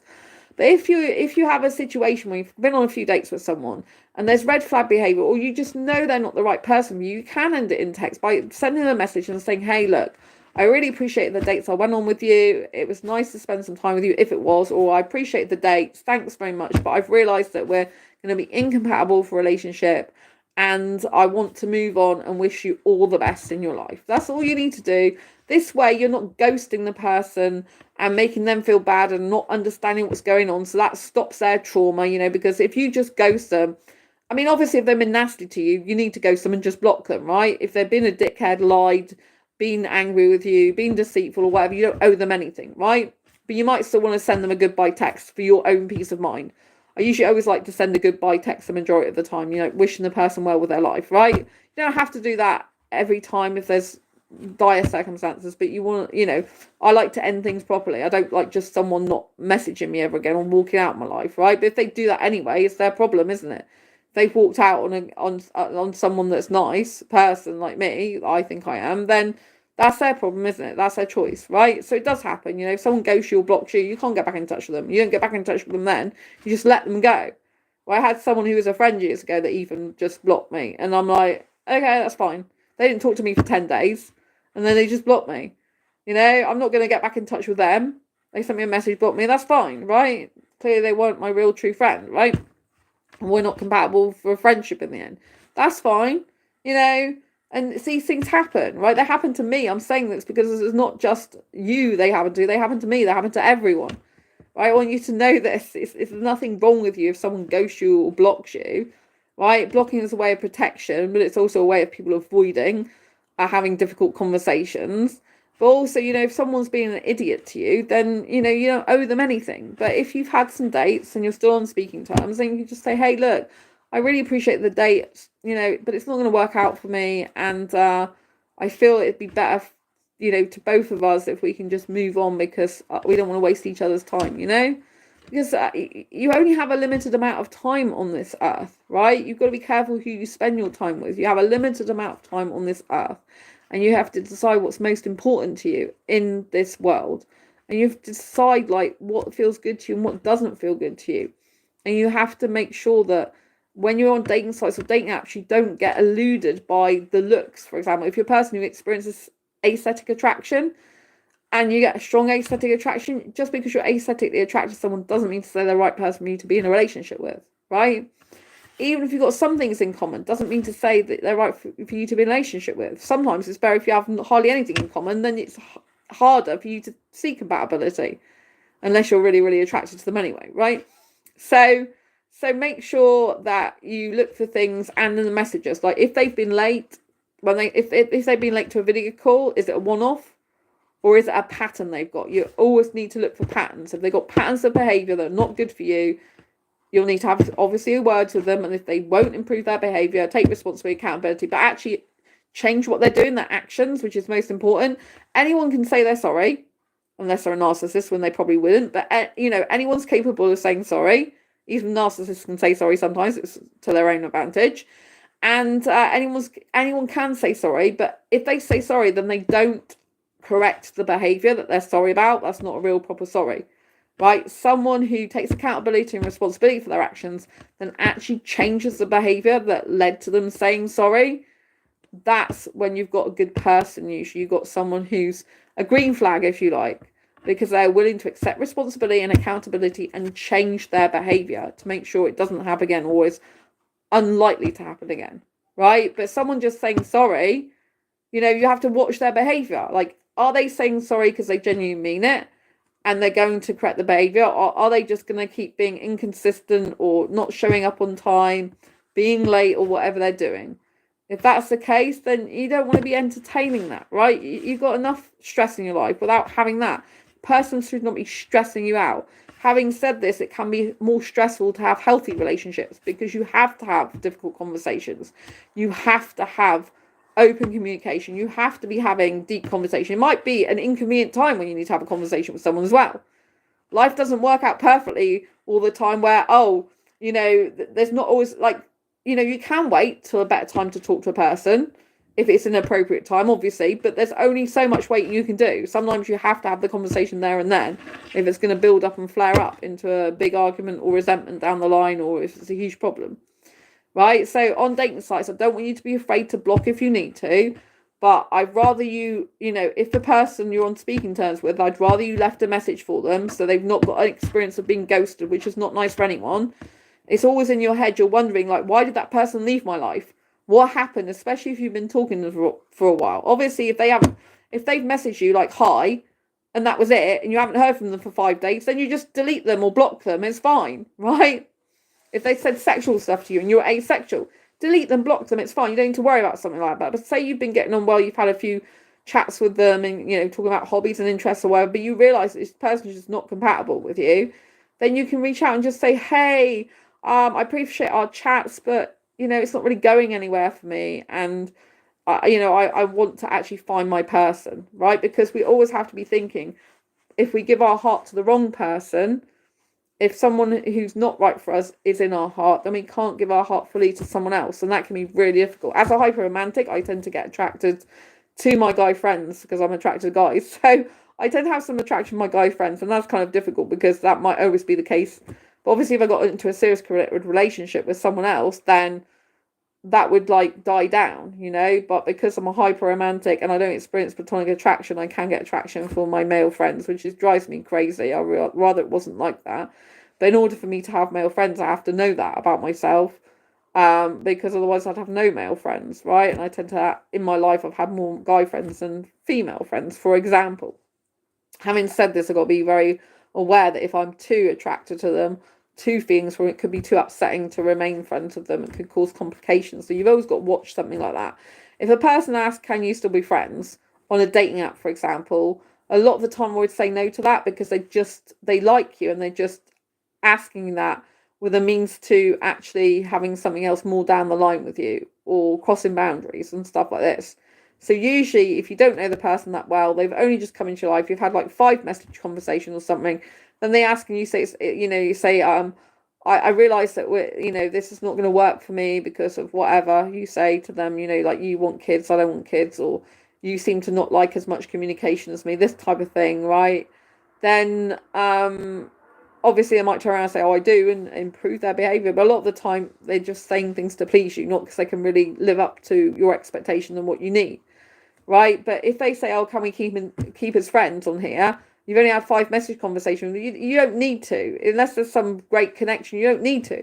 You're just wasting your time, because they'll keep you talking in messages when you could be talking to other guy that's really interested in having a proper relationship with you and taking you out on dates, right? So you don't want to be collecting friends on dating sites and dating apps, right? It's the worst thing to do, is just collect loads of people that you say, oh, can we still be friends? And you're like, yeah. You want to say, no, I don't think that's a good idea. I think we just need to move on. I mean, having said this, there might be someone you do meet on a dating site that you could become friends with. I know people who do have friends that they met through dating sites. I met my best friend actually through an asexual dating site years ago. He doesn't identify as asexual anymore, but that's how I met him. And if I hadn't met him through an asexual dating site, I wouldn't have met him, right? So there are exceptions to the rule, And, we had a lot of conversations and emails on the dating site, though, like lengthy conversations. He got my book, my Asexual Perspectives book. This is on Amazon if you want to grab yourself a copy and learn more about asexuality. So, he got my book, and we were chatting, and it's like, really got on well. And so, so there are instances where you can still stay friends with someone if you built a good, strong friendship type of connection with someone, right? But I'm saying for the people who are hardly saying anything to you, like few words to you, don't feel guilty about leaving that connection. If they're not even opening up, asking you questions about yourself, taking an interest in your day and what you do, if they're closed about their own life and what they feel and they think, you can't make a proper connection with them. It's kind of you putting your life in their hands and them not reciprocating. This is not good. You need reciprocity. You need a equal type of messaging system. I say system, it's not actually a system as such, but you need like like you're sending a bunch of messages to them, they're sending a bunch of messages to you. You're opening up about your life, they're opening up about theirs, without being asked you shouldn't have to ask them every single thing. They should still be sharing part of their day with you. This is how healthy communication works. You answer the person's question, you ask them questions, and you also reveal something about like your day and what's going on in your life without them asking. Otherwise it's robotic. It's like, so how was your day? How was the coffee? How is this meeting? How was the flower? It's just like too robotic. If all you do, like, you need to ask the person about the day, but they should be sharing, saying, if you say like, oh, how was your meeting with, how did it feel to meet your friend? It felt great to meet my friend. We had a great time. We went down the beach or whatever, or we went to the pub. Oh, that's wonderful. Like, what pub did you go to? This type of thing. And this is how it should be. Like, you're actually building rapport with each other. So check their behaviour over a period of time, because when you first meet them, you don't know what they're going to be like. They could be saying anything to you, any bullshit. And please, please, please be aware that heterosexuals do bullshit to asexuals on site. Sometimes they'll change their behaviour. They'll say they're not interested in sex when they really are, and they'll be lying about it. There's quite a lot of them that do that. So, look at their bio and see if they want kids. That means having sex usually. Right, I know you don't have to have sex to have kids, but usually it means having sex to have kids. So if they want kids, you can pretty much know that they're more likely going to want sex, because they usually have sex to have kids, right? Although some asexuals have sex just to have the kids and then they don't have sex ever again, right? That's not how it is for heterosexuals. So look out for that. Look out for, like, how long are they going to be living where they live, right? Are they planning to move in the future for career or family or friends? Like, what's their long-term goals? I've had guys in abroad that said they were going to move here and they never did. That's why I don't do long-distance relationships anymore. And last year I had a long-distance relationship with a guy that was in the UK, but he was in London. But even that was too much distance, really. And then he had problems with his visa, and that wasn't the only thing. We're just totally incompatible. Different values, beliefs, morals, and ethics. Want different things in that way. Well, he valued dishonesty. I valued honesty. He valued, like, fighting to sort things out. I value open, honest communication to sort things out. This type of thing. So completely incompatible, right? So just look for these things and make sure that when you're going on dating sites, you express your sexuality. So, if you're looking for asexual dating sites, like I said, I will pop some down in the chat after this video. But also, I'd encourage you to go to, if you're asexual, I'd encourage you to go to asexual meetups, because they have them, for example, on meetup.com or asexuality.org. They have something called Meetup Mart that has different asexual meetups around different countries, whoever's holding them. They're not necessarily going to be in your city, so you're probably going to have to travel to them. But that's how one of my friends met their asexual wife. They spent 3 months going around to every different type of asexual meetup they could across the UK. For, this was, like I said, for 3 months. Driving around until they found the girl of their dreams, at one of these asexual meetups. So I'd encourage you to go to asexual meetups in person, because you've got more chance of finding someone for a suitable relationship there. One of the people's got to move to the other. So if you're the type of person that can't move and you want to get into a relationship with someone, they can't move, that's not going to work, right? No one can be in a relationship forever where neither person moves, usually, right? There's probably going to be some sort of exception now, right? But usually one person has to move to the other. You have to have a plan. Even if you're long distance, you have to have a plan where that person's going to meet to live in your country, like a year later, for example. And I strongly suggest living separately near each other before moving in with each other. If you're a type of person that wants to live with a person, don't just have that person living with you straight away, right? Go to each other's houses and spend time living together in each other's flats or houses or whatever for periods of time, long periods of time, to even decide if you'd be suitable to live together. Don't just move in if you've not spent any long time periods with each other, right? And ideally, you want that person to be having their own place and their own city with you, and having their own place. You have your own place, and then spend time around each other's places, so you've got a base, so that if things don't work out, you've still got your own place. And if you're anything like me, who wants a living apart together relationship, you don't give up that place. You still continue having separate places, but live near each other, but not with each other. That's my ideal type of relationship, where the guy lives just near me, but not with me. So he's there for me. We can spend a few nights a week with each other or whatever.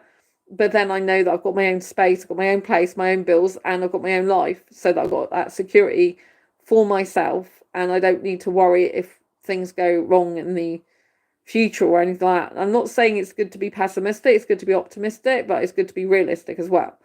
Knowing that people do grow apart these days, some people change their behaviour or the way they treat you, and you need to be prepared for that just in case. And I often think that a lot of relationship troubles are down to financial difficulties, and if you keep your own bills and just look after your own self and money, they haven't got that to worry about with you, and vice versa. So you're taking something that could be problematic away from the situation. So that's what I prefer. It's okay for women to reach out to guys first. So, like I've said, you can say a guy's cute looking, you like an item of his clothing, or you're interested to know more about a hobby or interest he's listed in his bio, that's fine. Don't be afraid to do that. We live in the 21st century now.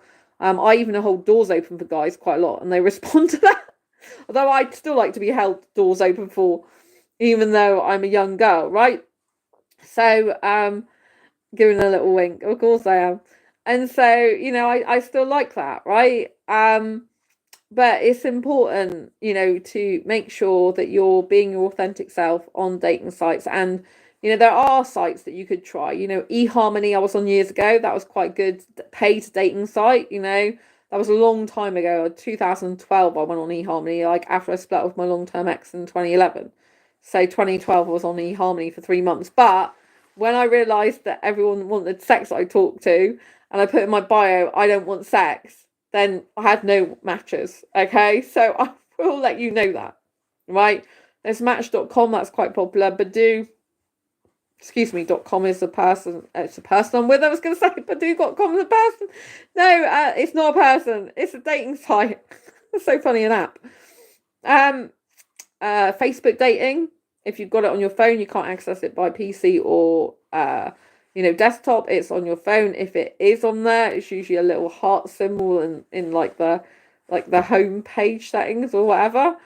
Although every guy I met off Facebook dating in person and had dates with, which was 1, 2, how many people did I have dates with in person? 3 or 4 people. They all ended up lying to me, all of them. So yeah, including my ex last year.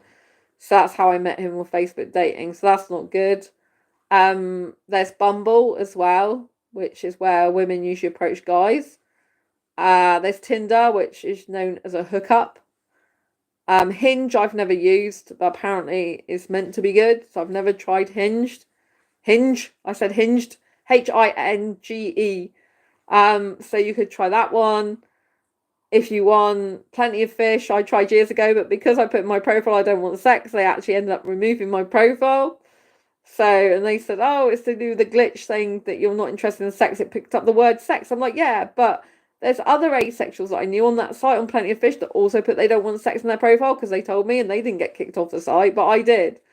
So they're like, oh, it picked up the word sex, but I'm like thinking there's other people that want sex in there because it basically says it in their profile. So why are they not kicked off in there for saying the word sex? But me who says I don't want sex, that was a kicking off scenario.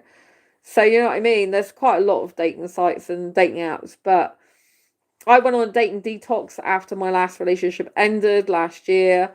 I think in general, I'd probably rather meet someone in my city in person if I was going to get into a relationship and dating scenario again. Obviously, it's no good if the person's not staying in my city. And because, like I've explained, like younger foreign guys, if they're staying at the uni, for example, but they're not actually going to be staying in this country, then that's no good for me. So, and there's quite a lot of those guys on Facebook dating, for example. There was, and even some in Badoo. A lot of guys that go, I'm looking for a serious relationship, and then we ask them like, oh, are you here for the study? Yeah. Like, how long is your study? Like, I've got another year here. Then what are you doing? Oh, I'm going back to my country. It's like, what's the point in saying you're looking for a serious relationship? Because clearly you're not. You can't have a serious committed relationship, or at least not long term, if you're not going to be here anymore. So I don't think those people are serious. You know what I mean? And so, you've got to weigh up your priorities in your life and things like that. For me, personally, I'm really glad I've done a dating detox, that I still run asexual dating groups on Facebook.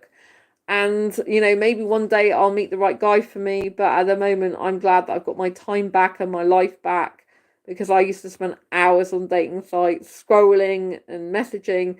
I mean, I did miss it at first. I did miss the fact that I hadn't got guys in my inbox all the time, because I was used to being on dating sites all the time where I had guys in my inbox at the drop of a hat, could message people from, you can message people from all over the globe, but when you set your settings, you can set it to certain age groups. You can set it to religious preferences and stuff like that. Even I'm not really that fussed about that. You can set it to distance as well. So, but you can look at people around the world on some dating sites. But if you don't want to, if you don't want to be having a long distance relationship, then there's no point. You may as well just stick to your own country within X amount of miles. But like I said, if you're an asexual person looking for a relationship, you usually would either have to move to be with someone in a relationship, or they'd have to move to you, and you have to bear that in mind. One of you usually has to be a mover it's very unlikely you're going to find the right asexual person for you in your city, unless you live in a major city like London, for example. Then obviously you might, but you could be at different parts of London. One could be at South London, one could be at North London. You know, is North London even a thing? South London, West London, North London, whatever. You could be at different ends of London, do you know what I mean? Which could make hard commuting, could make it hard, you know, with commuting and things like that. That's what I was trying to say. So bear all this in mind. Bear all this in mind, like how much do you want to see each other? How much communication do you want with each other? Ask them these questions, like how frequently do you like to be connected? Like what's going on for you in your life at the moment? Like what do you do in a typical day? Like, where do you see yourself in the future? I've said that before, it's really important. Where do you see a relationship going? What's your expectation in a relationship? Like, what hopes and dreams do you have for yourself and for a friendship or relationship or connection? All these things are really important to ask and to know, right? Know that there are a lot of avoidant types on dating sites. There are sociopaths, there are narcissists, there are probably some psychopaths as well. So you do have to be very safe and careful online, right? They might be people that say horrible things to you. You need to block them. People that are rude to you need to block these people, right? And if someone's like turning a scenario around on you, they're the nasty one, right? So be very careful of red flag behavior, right? It's often better to try and meet people in person, like go to meetup.com and go to look at different groups. It doesn't have to be an asexual group. You could go to a book club, for example, a cinema group, a social group, all these different types of groups. So you meet different types of people and just get out of your comfort zone, if you like. And try a new gym class. If you go to a gym regularly, try a different gym class, go and do a different activity, these types of things to get you among other people. You know, you can think of dating online as well as offline. You don't have to just do it in one place. I'm glad that I'm not active on dating sites anymore. It took so much of my time. In the end, it felt very bad because I've been on there so long, hadn't found my soulmate. It was very upsetting for me. It's still a bit upsetting now. Like, I wished I found the right guy for me. But then I get 50-50 of whether I really want a relationship or not, because 50% of me loves being single. I adore my own life. I adore my own space. I adore being able to do what I do when I want to do it. You know what I mean? And I get very anxious in relationships, even connections with friends and stuff. So that's hard for me.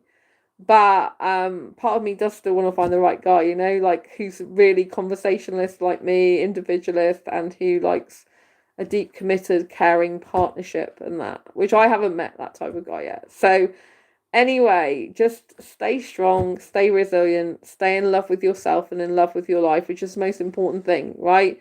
When you're on dating sites and dating apps, it can get very, you know, difficult. You can feel despondent and, you know, down if you're not getting many matches or the people are wrong for you all the time. And it is good to take a break from dating for a while, you know, whenever you want. And so, but there's always opportunities to meet different people in different scenarios. So never be afraid to do that. Never be afraid to put yourself out there and take risks and chances, but calculate risks and chances, not ones that are going to put your life in jeopardy. And always remember, compatibility for longevity is the most important thing. No matter how much you love or care about a person, if your life goals and lifestyles are not compatible, if your values and what you want in the future is not compatible, then don't bother pursuing that. Move on to someone else who can hopefully be the right person for you.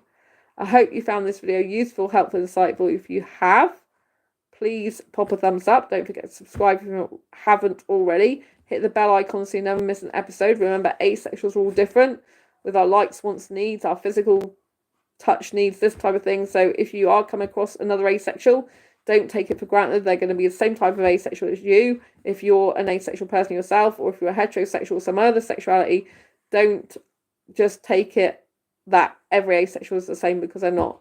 Ask them how their asexuality is for them in relationships. How does it affect their relationships? What is it they're looking for in terms of physicality, in terms of communication? Because often asexuals love for a deep emotional connection. They need a lot of communication and things like this, and shared commonalities and interests. But asexual are all different. We all like different amounts of intimacy. I don't like taking my clothes off. I'm nudity repulsed, for example. I'm not interested in having sex. Whereas some other asexuals, they like being naked in a bed. with their person, and even sensual massage and touch like this, you know what I mean? So everyone's different, right? So treat everyone as an individual, get to know the individual person, and know you are uniquely you, and there's no one else that is like you in the world. So if they passed off the opportunity to be with you, then it's their loss. Always their loss, right? But obviously, if you're not compatible, then it's best to let each other go anyway, with love and kindness. Stay ace. Love you lots. Don't forget to grab a copy of Asexual Perspectives. 47 Asexual Stories, Love Life, celebration of asexual diversity, I should say. And then Diary Confessions of a Hyperromantic Asexual, 78 Life Lessons to Asexual Life. Definitely get a book of this book. I was going to say a book of this. Definitely get this book if you're into dating relationships, because we've got 78 life lessons, and they're what I learned from dating and relationships. So this is an essential reading book. You really need to know this. I dissect text messages from a heterosexual, for example, because I'm dissecting what he actually means, you know, different to what he's saying, for example. So definitely get these 2 books on Amazon, and I'll see you soon on the next video live stream. Lots of love. Take care. Nice to see you, Jonathan. Nice to see everyone else. And I appreciate you being here. And if I didn't get to your comment, if I didn't say hi, I do appreciate everyone. Lots of love. Take care. I'll see you soon in the next video live stream. Bye. Subscribe and hit that bell icon.